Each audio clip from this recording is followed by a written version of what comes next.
Hello everyone my dear friends, कैसे हैं आप सब। आई होप कि आप अच्छे ही होंगे। वैसे आप कमेंट में कभी बताते नहीं हैं कि आप कैसे हैं, कैसे आपको समझ आ रहा है और कैसे आपकी स्टडी चल रही है। प्लीज़ आप सपोर्ट के लिए इतना तो कर ही दीजिए कि चैनल सब्सक्राइब कर लीजिए और प्लीज़ कमेंट में बताते रहिए कि आपको हमारी क्लासेस कैसी लग रही है। सो आज की क्लास हम स्टार्ट करते हैं। आज हम डिस्कस करेंगे कीज़ के बारे में, जो कि बहुत इम्पोर्टेंट टॉपिक है, जिसमें हम प्राइमरी की, सेकेंडरी की, फॉरेन की, सुपर की, कैंडिडेट की, इन सारी कीज़ के बारे में डिस्कस करेंगे। तो चलिए स्टार्ट करते हैं विदाउट वेस्टिंग टाइम। सबसे पहले आता है हमारा प्राइमरी की। तो आरडीबीएमएस के अंदर प्राइमरी की का क्या रोल है? प्राइमरी की जैसे आरडीबीएमएस में हम जो रिलेशन दिखाते हैं, मतलब रिलेशनल डेटाबेस सिस्टम होता है हमारा, उसके अंदर टेबल की फॉर्म में हम डेटा जो है वो स्टोर करते हैं। अब an attribute which recognise a tuple uniquely is called a primary key. इसका मतलब है, अब एट्रीब्यूट हम किसको बोलते हैं? कॉलम को। ये हम पहले की क्लास में डिस्कस कर चुके हैं। अगर आपने नहीं देखी है तो you need to check these videos. तो एट्रीब्यूट जो है वो कॉलम को बोलते हैं हम, टपल जो है वो हम रो को बोलते हैं। तो जो हमारी टेबल होती है ऑब्वियसली वो रो और कॉलम की फॉर्म में होती हैं। जो हॉरिजॉन्टल लाइंस होती हैं वो हमारी रो होती हैं और जो वर्टिकल लाइंस होती हैं वो हमारी कॉलम होती है। एक बार थोड़ा-सा ढंग से बना लेते हैं। ओके, तो सपोज़ हमारे पास ये टेबल है, पता नहीं टेढ़ी क्यों बन रही है। ये हमारी रोज़ हैं और ये हमारे कॉलम्स हैं। मुझे स्केल यूज़ करना चाहिए, सीधी लाइन बनती ही नहीं है। ओके, अब सपोज़ हमारे पास ये टेबल है स्टूडेंट के नाम से, ठीक है? स्टूडेंट। इस टेबल के अंदर हमारे पास ये जो कॉलम्स हैं, इनमें जैसे फर्स्ट है एस नंबर, मतलब स्टूडेंट का नंबर हो जाएगा। यहाँ पे आ जाएगा रजिस्ट्रेशन नंबर। एस नंबर नहीं, यहाँ पे है ना रजिस्ट्रेशन नंबर ही कर लेते हैं। यहाँ पे हो जाएगी, यहाँ पे हो जाएगा नेम ऑफ द स्टूडेंट, यहाँ पे हो जाएगी उसकी क्लास और यहाँ पे हो जाएगा उसका एड्रेस। इस टाइप से। थोड़ा-सा ना अच्छे से नहीं बनी, सॉरी फॉर दैट। पता नहीं क्यों गड़बड़ कर रही है ये।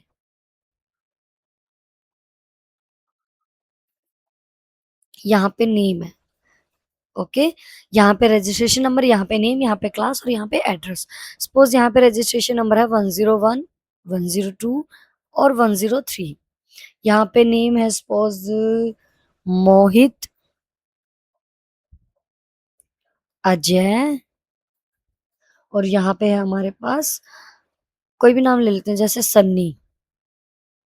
ठीक है, यहाँ पे मान लो क्लास है इसकी 9th, ये 7th और ये भी 9th। यहाँ पे मान लो एड्रेस में हम डाल देते हैं जैसे दिल्ली, यहाँ पे हो जाएगा करनाल, यहाँ पे हो जाएगा अम्बाला। ठीक है जी। अब इस टेबल के अंदर ये स्टूडेंट नाम की एक टेबल है हमारी। इस टेबल के अंदर देखो, रजिस्ट्रेशन नंबर हो गया, नेम हो गई, क्लास हो गई, एड्रेस हो गई। तो जो ये हमारे एट्रीब्यूट्स हैं, कॉलम्स। और जो ये हैं जिनमें ये 101 और ये डाटा है, ये हमारे हो गई रोज़। ठीक है?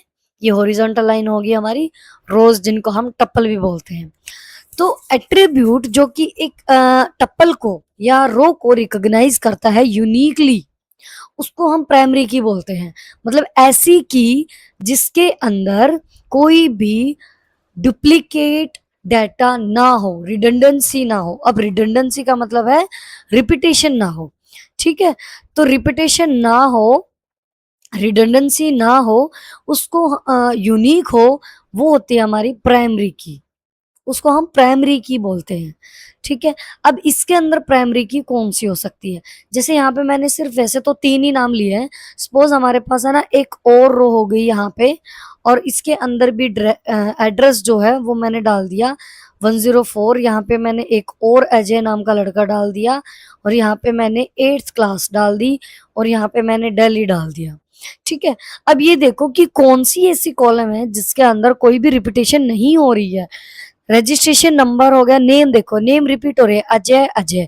तो दो स्टूडेंट ऐसे हो सकते हैं जिनके नेम सेम होते हैं, अजय नाम के दो स्टूडेंट हो सकते हैं, क्लास भी सेम हो सकती है।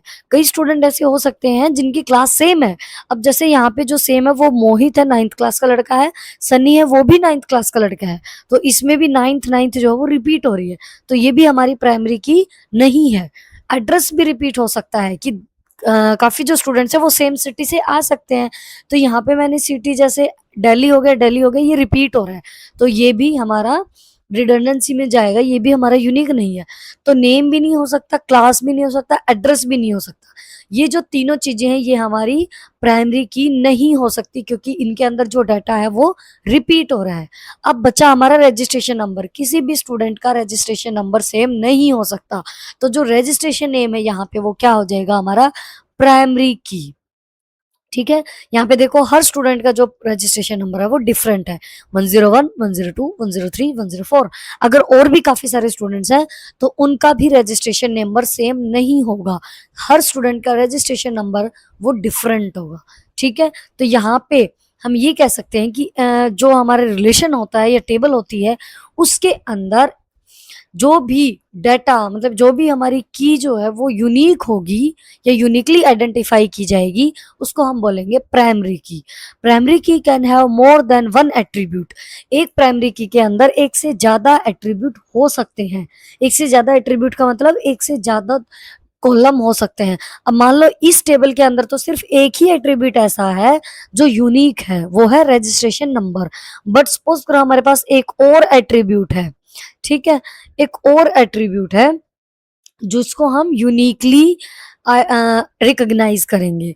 ठीक है, तो वो और क्या हो सकता है, सोचो। एज नहीं हो सकता, ठीक है, एज बिल्कुल नहीं हो सकता। दो मान लो एक क्लास के बहुत सारे स्टूडेंट्स हैं, या मान लो एक 7th में है एक 8th है, उनकी भी एज सेम हो सकती है, दो स्टूडेंट की एज जो है वो सेम हो सकती है।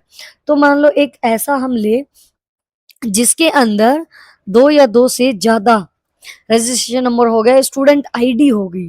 ठीक है, अब जैसे आधार नंबर हो गया वो भी सेम नहीं हो सकता, वो भी डिफरेंट डिफरेंट होगा। तो यहाँ पे मान लो हमने ले लिया स्टूडेंट आईडी या आधार नंबर, ठीक है, तो वो भी हमारा यूनिक होगा। तो एक रिलेशन के अंदर एक या एक से ज्यादा एट्रीब्यूट प्राइमरी की हो सकते हैं, जिसको हम बोलेंगे कनकैटिनेटेड की। ओके, तो primary key can have more than one attribute, such type of keys is called a concatenated key. I hope कि प्राइमरी की आपको समझ आ गया होगा, प्राइमरी की वेरी इंपॉर्टेंट है। उसके बाद नेक्स्ट आता है हमारे पास सेकेंडरी की। सेकेंडरी की कौन सी होगी, जो कि रिकॉग्नाइज करेगी टपल को बट यूनिकली रिकॉग्नाइज नहीं करेगी। मतलब यहाँ पे अगर हम वापिस आए इस टेबल के अंदर, तो जो ये फर्स्ट है हमारा रजिस्ट्रेशन नंबर या आधार नंबर जो भी होगा इसके अंदर, ये हमारे होंगे प्राइमरी की। लेकिन जो ये बीच के बच गए लाइक नेम हो गया, क्लास हो गया, एड्रेस होगा, ये टपल को तो रिकॉग्नाइज कर ही रहे हैं। ठीक है, इसके अंदर डाटा है लेकिन यूनिक नहीं है, तो इन तीनों को हम बोलेंगे सेकेंडरी की। तो सेकेंडरी की यही होगा, recognise the tuple but not uniquely, unique नहीं होगा। So secondary key recognise the set of records.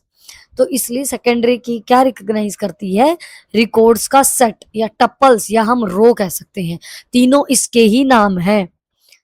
ठीक है, उसके बाद हमने ये देख लिया जैसे नेम, क्लास, सिटी, ये सारे सेकेंडरी की के अंदर आएंगे, स्टूडेंट रिलेशन के अंदर। जो हमने पीछे जो टेबल थी उसके हिसाब से समझ लिया, नेम, क्लास, सिटी। यहाँ पे मैंने नेम, क्लास, सिटी की बजाय एड्रेस ले रखा है, तो ये तीनों सेकेंडरी की के अंदर आ जाएगी। ओके, उसके बाद आता है कैंडिडेट की। अब कैंडिडेट की ही होती है ये सारी, ये जो हमारी प्राइमरी की होती है ना, ये कैंडिडेट की ही होती है। ठीक है, तो मतलब एक से ज्यादा, there may be more than one attribute in a relation such that they recognise a tuple uniquely. अब जैसे हमने इसको क्या बोला था, इसको हमने क्या बोला था, अगर एक से ज्यादा प्राइमरी की होते हैं तो उनको हम बोलेंगे कनकैटिनेटेड की। ठीक है, या हम इनको एक टाइप से ये बोलेंगे कि ये दोनों जो हैं वो कैंडिडेट की हैं, कैंडिडेट की भी हम इनको बोलेंगे। ठीक है, कैंडिडेट की ही होती है ये। सबसे पहले जो ऐसा एट्रीब्यूट जो टपल को यूनिकली आइडेंटिफाई करता है, उसको हम कैंडिडेट की बोलते हैं। अब एक रिलेशन के अंदर दो या दो से ज्यादा कैंडिडेट की हो सकती हैं। उन दोनों कैंडिडेट की में से किसी एक को हम बनाते हैं प्राइमरी की। ठीक है, तो मान लो अब ये दो हैं हमारे पास, रोल नंबर और रोल नंबर नहीं, सॉरी, रजिस्ट्रेशन नंबर और आधार नंबर। ये दोनों हमारी कैंडिडेट की हैं क्योंकि यूनिकली आइडेंटिफाई कर रही हैं टपल को। ठीक है, इन दोनों को हम कैंडिडेट की बोलेंगे। लेकिन इन दोनों में से किसी एक को हम प्राइमरी की बनाएंगे, किसी को भी बना सकते हैं। रजिस्ट्रेशन नंबर को भी हम बना सकते हैं क्योंकि इसमें भी कोई रिपीटेशन नहीं है। आधार नंबर को भी बना सकते हैं क्योंकि इसके अंदर भी कोई रिपीटेशन नहीं है। लेकिन किसी एक को हम प्राइमरी की बना देंगे, जो बच गई वो हमारी कैंडिडेट की हो जाएगी। ठीक है।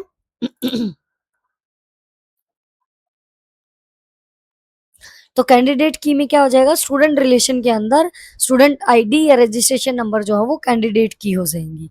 ओके, अब यहाँ पे देखो, each of the attribute have the property of primary key. इसके अंदर प्राइमरी की ही प्रॉपर्टी होती है। These attributes are called candidate key. ठीक है, तो किसी भी रिलेशन के अंदर कोई भी ऐसा एट्रीब्यूट है जो यूनिकली आइडेंटिफाई कर रहा है टपल को, उसको हम फर्स्ट ऑफ ऑल बोलेंगे कैंडिडेट की। कैंडिडेट की हम बोलेंगे। लेकिन उन दोनों कैंडिडेट की में से, मतलब मान लो हमारे पास एक रिलेशन के अंदर तीन कैंडिडेट की मिल गई जो यूनिकली है, जिनके अंदर कोई रिपीटिशन नहीं है। तीन कैंडिडेट की है, तीन में से किसी एक को ही हम प्राइमरी की बनाएंगे।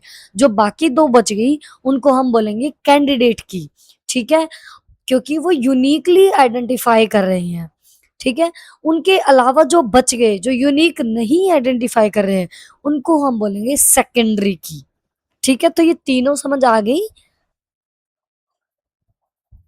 प्राइमरी की, सेकेंडरी की और कैंडिडेट की। लास्ट में फिर से एक बार रिवाइज कर लेंगे, नो इश्यू। अब अल्टरनेट की हम किसको बोलेंगे, फ्रॉम द कैंडिडेट कीज। जिन कैंडिडेट कीज में से एक किसी एक को हम चूज करेंगे प्राइमरी की, तो जो कैंडिडेट की बच गई, जो कि प्राइमरी की हमने नहीं बनाई, उनको हम बोलेंगे अल्टरनेट कीज। ठीक है, उन कैंडिडेट कीज को हम क्या बोलेंगे, अल्टरनेट कीज। अब सपोज हम वापिस उसी टेबल पे आते हैं, इसी से हम सारी कीज समझ लेंगे। देखो सपोज जैसे हमारे पास दो कैंडिडेट की थी, इस स्टूडेंट नाम का जो रिलेशन है इसके अंदर दो कैंडिडेट की हैं, रजिस्ट्रेशन नंबर और आधार नंबर। ठीक है, इनमें से हमने किसी एक को, इन दोनों कैंडिडेट की में से किसी एक को मैंने क्या बनाया, प्राइमरी की। तो जो दूसरी कैंडिडेट की जो बच गई, ये आधार नंबर वाली, इसको हम बोलेंगे अल्टरनेट की। ठीक है, अल्टरनेट की। उसके बाद आता है हमारे पास फॉरेन की। ये भी बहुत इंपॉर्टेंट है।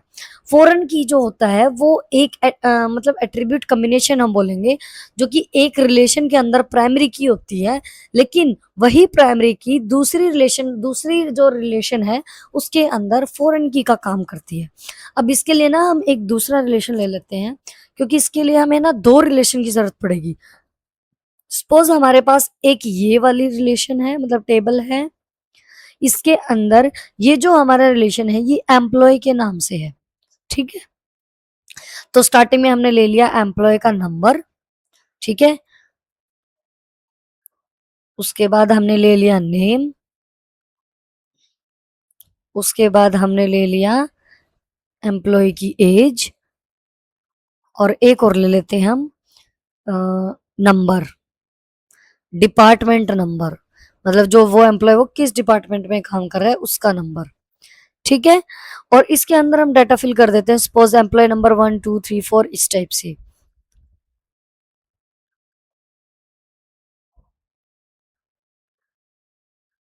और इसके अंदर मान लो अमित हो गया, अजय हो गया, मोहित हो गया, और क्या ले सकते हैं, अजीत हो गया, इस टाइप से कोई भी ले सकते हैं नाम। ठीक है, यहाँ पे ले लिया एज हमने, सपोज 22, नहीं सॉरी 22 तो ज्यादा कम नहीं हो जाएगा, 28 29 28 और 27। ठीक है, यहाँ पे डिपार्टमेंट नंबर हमने ले लिया, सपोज 10 11 12 13 इस टाइप से। ठीक है, अब हमने दूसरा रिलेशन लिया जो कि किस नाम से है, डिपार्टमेंट के नाम से है। ठीक है, इसके अंदर हमने दो चीजें ली, बस दो ही ले लेते हैं। सपोज डिपार्टमेंट नंबर लिया हमने और लोकेशन ले ली उसकी। सपोज करो हमने लोकेशन ले ली उसकी। ठीक है, यहाँ पे हमने लिया डिपार्टमेंट नंबर में लाइक 10, 11, 12 और 13।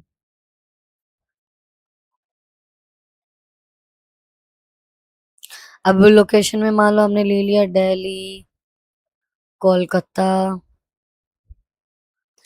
और हरियाणा, गुजरात, इस टाइप से कोई भी लोकेशन ऐसे ही रखी है मैंने बस समझाने के लिए। अब देखो यहाँ पे जो हमारे ये एम्प्लॉय वाला रिलेशन है, जो एम्प्लॉय वाली टेबल है, उसके अंदर सपोज हमने जो प्राइमरी की है वो हमारी डिपार्टमेंट नंबर है। ठीक है, इसको हमने क्या बनाया, प्राइमरी की। वैसे तो एम्प्लॉय जो नंबर होता है वो भी एक टाइप से हमारी क्या है, प्राइमरी की हो सकती है, लेकिन ये हमारी क्या बच गई, ऑल्टरनेट की। ये दोनों क्या है, एम्प्लॉय नंबर भी और डिपार्टमेंट नंबर भी, दोनों हमारी क्या है, कैंडिडेट की। ठीक है, एम्प्लॉय नंबर और डिपार्टमेंट नंबर, वैसे तो ये दोनों क्या हो गई हमारी, कैंडिडेट की, कैंडिडेट की। ठीक है, बट इन दोनों कैंडिडेट की में से किसी एक को, डिपार्टमेंट नंबर को मैंने क्या बनाया, प्राइमरी की। ठीक है, अब डिपार्टमेंट नंबर को मैंने प्राइमरी की बना दिया, तो जो ये बच गया एम्प्लॉय नंबर जो बच गया वो क्या बच गया, हमारी ऑल्टरनेट की, ऑल्टरनेट की। आ गया समझ। और जो बाकी हमारी बच गई नेम और एज, ये हमारी क्या हो गई, सेकेंडरी की। ओके, यहाँ तक अब आई होप कि आपको चारों कीज का कॉम्बिनेशन समझ आ गया होगा। अब हमें समझना है फॉरेन की को। अब देखो यहाँ पे ये हमारी ऑल्टरनेट की बच गई, इसको हमने प्राइमरी की बना दिया। तो इस प्राइमरी की जो हमने ये प्राइमरी की बनाई है, इस टेबल के अंदर, डिपार्टमेंट के अंदर जो ये डिपार्टमेंट नंबर है, डिपार्टमेंट टेबल के अंदर जो ये डिपार्टमेंट नंबर है, वो इस रिलेशन में फॉरेन की का काम करेगी, क्योंकि जो ये यहाँ से लेगी रेफरेंस वो इस टेबल से लेगी।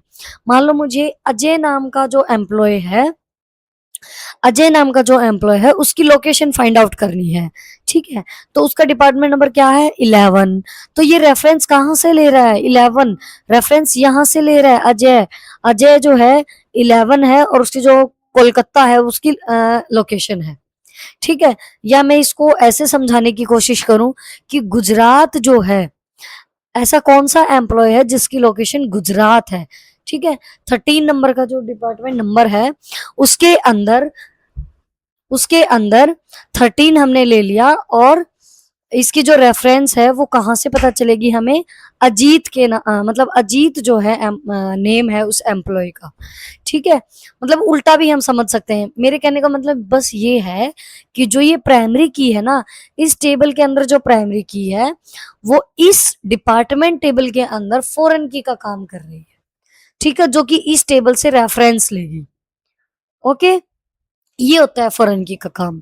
अब जैसे हम एक्सपोर्ट इंपोर्ट करते हैं ना, एक देश से दूसरे देश के अंदर सामान भेजते हैं, तो उस टाइप से समझ लेते हैं कि मतलब मान लो मुझे लोकेशन फाइंड करनी है, तो डिपार्टमेंट नंबर मुझे पता है, तो उस डिपार्टमेंट नंबर में भाई अमित नाम का एम्प्लॉय है, उसकी इतनी एज है। ठीक है, ये हो सकता है, ऐसे समझ सकते हैं इसको। उसके बाद आता है हमारे पास सुपर की। सुपर की किसको बोलेंगे, दो या तीन से ज्यादा जो प्राइमरी की है उनका कॉम्बिनेशन, उसको हम कहेंगे सुपर की। ठीक है, जैसे set of attributes is called a super key if it recognise the tuple uniquely. Uniquely अगर कोई भी एट्रीब्यूट जो है, सेट ऑफ एट्रीब्यूट्स है जो यूनिकली किसी भी टपल को रिकॉग्नाइज कर रही है, उसको हम बोलेंगे सुपर की। अब जैसे हमारे पास जो ये है ना, इस टेबल के अंदर मान लो एम्प्लॉय नंबर और डिपार्टमेंट नंबर, इन दोनों का जो कॉम्बिनेशन होगा, इन दोनों को कंबाइन करके हमने क्या बना दिया, प्राइमरी की। तो यही प्राइमरी की सुपर की हो जाएगी। ठीक है, मतलब दो टपल को दो एट्रीब्यूट को जब हम मिला देंगे, या हम कहें सेट ऑफ एट्रीब्यूट्स, दो सेट ऑफ एट्रीब्यूट्स हो गई हमारे पास, एक तो एम्प्लॉय नंबर और एक डिपार्टमेंट नंबर। ये दोनों जो हैं, दोनों मिलके कर रही हैं, टप्पल को यूनिकली रिकॉग्नाइज कर रही हैं दोनों मिलके, जो एक जिसको हम बोलेंगे सुपर की। ठीक है। अब every relation has at least one default super की होती है। हर एक रिलेशन के अंदर कम से कम एक डिफॉल्ट सुपर की होती है, जिसको हम बोलेंगे set of all it's attributes. अब जो सुपर की होती है उसके अंदर रिडंडेंट एट्रीब्यूट्स हो सकती हैं। मान लो यहाँ पे मैंने लिया 11 और इस डिपार्टमेंट इसको भी 11 ले लिया। ठीक है, तो इन दोनों को मिला के हमने सुपर की लिया है ना, तो इसके अंदर रिडंडेंसी हो सकती है, मतलब ये भी 11 ये भी 11 सेम डाटा हो सकता है। ठीक है, लेकिन स्टिल ये प्राइमरी की रहेगी हमारी। तो ए प्राइमरी की और ए की is a minimal super key, a super key from which we can not remove any attribute. इसके अंदर से हम कोई भी एट्रीब्यूट रिमूव नहीं कर सकते, फिर भी ये यूनिकनेस प्रॉपर्टी को दिखाएगा, मतलब फिर भी ये यूनिकनेस प्रॉपर्टी की रहेगी। अब मान लो मैं यहाँ से मोहित को डिलीट कर दूं, या मोहित नहीं, क्या डिलीट करूं, 11 को डिलीट कर दिया मान लो मैंने यहाँ से, तो हम यहाँ से कुछ भी रिमूव नहीं कर सकते। अगर मैंने एम्प्लॉय डिपार्टमेंट नंबर से 11 को रिमूव कर दिया, तो यहाँ पे हमें मोहित का डिपार्टमेंट नंबर ही नहीं पता चलेगा, क्वेश्चन मार्क आ जाएगा वहां पे। तो ठीक है, तो मतलब हम रिमूव नहीं कर सकते, इन दोनों का कॉम्बिनेशन को हमने सुपर की बनाया है। तो भले ही इसके अंदर रिपीटेशन हो, इसका डिपार्टमेंट नंबर भी 11 हो, इसका भी 11 हो, हम इनको रिमूव नहीं कर सकते, फिर भी ये यूनिकली आइडेंटिफाई करेगा, यूनिकली रिकॉग्नाइज करेगा टप्पल को। ठीक है, तो यूनिकनेस होती है प्रॉपर्टी के अंदर, भले ही ये रिडंडेंसी हो इसके अंदर। तो सुपर की हमारा ये हो गया, दो सेट ऑफ एट्रीब्यूट हो गया जो कि रिकॉग्नाइज करेगा टप्पल को यूनिकली। ओके, ये हमारी थी कीज।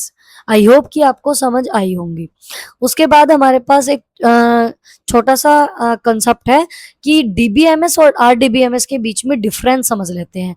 सबसे पहले डिफरेंस तो इनकी फुल फॉर्म ही है। डीबीएमएस की जो फुल फॉर्म होती है वो होती है डेटाबेस मैनेजमेंट सिस्टम, और आरडीबीएमएस का मतलब होता है रिलेशनल डेटाबेस मैनेजमेंट सिस्टम। इसके अंदर आर ऐड हो जाता है जिसका मतलब होता है रिलेशन। ठीक है, या रिलेशनल हम कह सकते हैं, रिलेशन या रिलेशनल डेटाबेस मैनेजमेंट सिस्टम। ये जो रिलेशन है ना, ये टेबल को डिनोट करता है, इसमें जो डाटा होगा वो टेबल की फॉर्म में होगा। ठीक है, इसमें फाइल की फॉर्म में हो सकता है। तो इसके अंदर जो कॉन्सेप्ट होगा रिलेशनशिप का वो मिसिंग है, मतलब रिलेशनशिप जो कॉन्सेप्ट है आर जो वो मिस है इसके अंदर, लेकिन इसके अंदर रिलेशनशिप है। इसकी जो स्पीड होती है वो स्लो होती है, इसकी जो होती है वो फास्ट होती है, इसलिए हम आरडीबीएमएस का यूज करते हैं। ठीक है, इसके अंदर बहुत कम हार्डवेयर सॉफ्टवेयर की जरूरत होती है, लेकिन इसके अंदर आरडीबीएमएस में हमें हार्डवेयर और सॉफ्टवेयर की जरूरत पड़ती है, ज्यादा सॉफ्टवेयर और ज्यादा हार्डवेयर की जरूरत पड़ती है।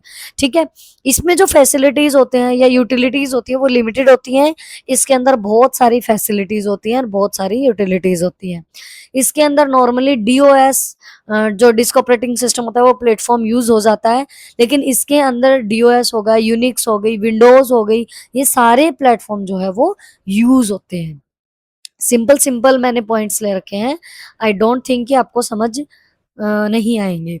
ठीक है, uses the concept of file. इसके अंदर जो कॉन्सेप्ट यूज होता है वो फाइल्स, मतलब फाइल्स के अंदर डाटा जो है वो एक टाइप से स्टोर होता है, एक टाइप से इसके अंदर फाइल का जो कॉन्सेप्ट है वो यूज हो रहा है, लेकिन इसके अंदर टेबल्स का कॉन्सेप्ट जो है वो यूज हो रहा है। ओके, टेबल्स के अंदर होता है जिसको हम रिलेशन बोलते हैं। इसके अंदर जो लैंग्वेज यूज होती है वो 3GL मतलब थर्ड जनरेशन लैंग्वेज का हम यूज कर रहे हैं, लेकिन जो आरडीबीएमएस है इसके अंदर हम जो फोर्थ जनरेशन लैंग्वेज है उसका यूज कर रहे हैं। अब डीबीएमएस के अगर हम एग्जांपल देखें तो डीबेस हो गया, फोक्स बेस हो गया, और आरडीबीएमएस के हम देखें तो ओरेकल हो गया, फोकस हो गया, ठीक है, इंजरेस हो गया, इस टाइप से जो इसके जो सॉफ्टवेयर है वो हो गए। ठीक है, तो ये इसके एग्जाम्पल हो गए। तो आई होप कि आपको सारी चीज़ें समझ आ गई होंगी कि जो है वो इम्पोर्टेंट है। प्राइमरी की हमने डिस्कस किया जो यूनिक होती है, कैंडिडेट की को हमने डिस्कस किया जो कि कैंडिडेट की हमारी यूनिक होती है, उनमें से ही कैंडिडेट की में से ही हम किसी एक को प्राइमरी की बनाते हैं, जो बच गई उसको हम अल्टरनेट की बोलते हैं, दो प्राइमरी की का कॉम्बिनेशन हम बनाते हैं उसको सुपर की बोलते हैं, और जो हमारी प्राइमरी की नहीं होती उसको हम सेकेंडरी की बोलते हैं, और ऐसी प्राइमरी की जो रेफरेंस का काम करेगी दूसरे रिलेशन में, उसको हम फॉरेन की बोलते हैं। आई होप कि ये सारी चीजें आपको क्लियर हो गई होंगी। स्टिल अगर आपको डाउट है तो आप वीडियो 2x की स्पीड पे देख सकते हो, आपके डाउट्स क्लियर होंगे, जरूर होंगे, क्योंकि बिल्कुल सिंपल से कॉन्सेप्ट हैं बट इम्पोर्टेंट हैं, क्योंकि इन्हीं पे बेस्ड हम आगे की चीजें करेंगे। जो हमारा नॉर्मलाइजेशन हो गया, जो भी आगे के एक टाइप से हम कहें न्यूमेरिकल टाइप जो क्वेश्चंस होंगे, हमारे नॉर्मलाइजेशन जो फॉर्म होंगी, वो हम करेंगे। सो thank you so much everyone for listening. Thank you so much for supporting. Take care. Have a nice day. Bye bye. Channel subscribe कर देना और वीडियो लाइक एंड शेयर कर देना।